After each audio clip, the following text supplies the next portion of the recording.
The Jungle Talent Show. All the animals were excited. Every year, the jungle held a talent show where animals showcased their special skills. The prize, a shiny golden coconut trophy and a year's supply of banana cake from Chef Chimp's bakery.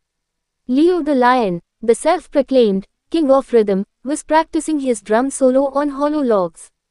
This year, I'm going to roar my way to victory, he boomed. Polly the peacock was rehearsing her dance moves. With every spin, her feathers sparkled like a rainbow in the sunlight.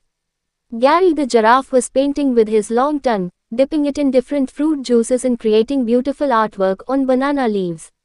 Even Timmy the tiny turtle wanted to join. I'll do stand-up comedy, he declared. The other animals laughed, not at his jokes, but because they couldn't believe a turtle could be funny. As the sun dipped below the trees, the animals gathered around the jungle stage. Bamboo torches lit the area, and Firefly Fred provided twinkling spotlight effects. The first act was Betty the bear, who sang opera. Her deep voice shook the trees and made the birds faint from the vibrations. Next came Gary the giraffe, who revealed his fruity masterpiece, a painting of the entire jungle scene. Everyone clapped politely, though Leo was busy practicing behind the stage and didn't pay attention. Polly the peacock spun and twirled gracefully, her feathers shimmering like a disco ball. The crowd cheered wildly. Then it was Leo's turn. He strutted onto the stage, muscles gleaming, money brushed to perfection. He raised his paws and pounded the log drums with all his strength.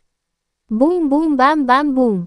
It was loud, very loud, so loud, in fact, that a sleeping crocodile nearby woke up grumpy and waddled away muttering, "Too much drama." Finally, little Timmy the turtle nervously waddled on stage. "Ahem," he began. "Why don't turtles use GPS?" Silence. "Because we already carry our home wherever we go." A few giggles. Timmy smiled. What did the snail say when it rode on the turtle's back? "We." This time, everyone laughed, even Leo cracked a smile. Timmy's set lasted 3 minutes, but the jungle roared with laughter and clapping.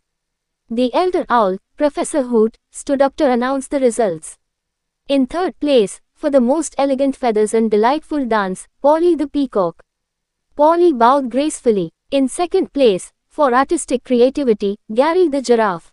Gary beamed with pride. And in first place, the winner of the golden coconut trophy. Drumroll, Timmy the turtle. There was a stunned silence. Then the jungle exploded with cheers. Timmy blinked, shocked. "Me." Leo walked up and lifted Timmy onto his shoulder. "You made us laugh, little buddy. That's a real talent." Timmy clutched the golden coconut, blushing under his tiny shell. After the show, Chef Chimp handed Timmy a big banana cake with his name on it. "You know," said Polly, "next year, we should all perform together as one big act." Leo nodded. "A jungle jam, huh? I like it." And from that day forward, the talent show became a celebration of teamwork.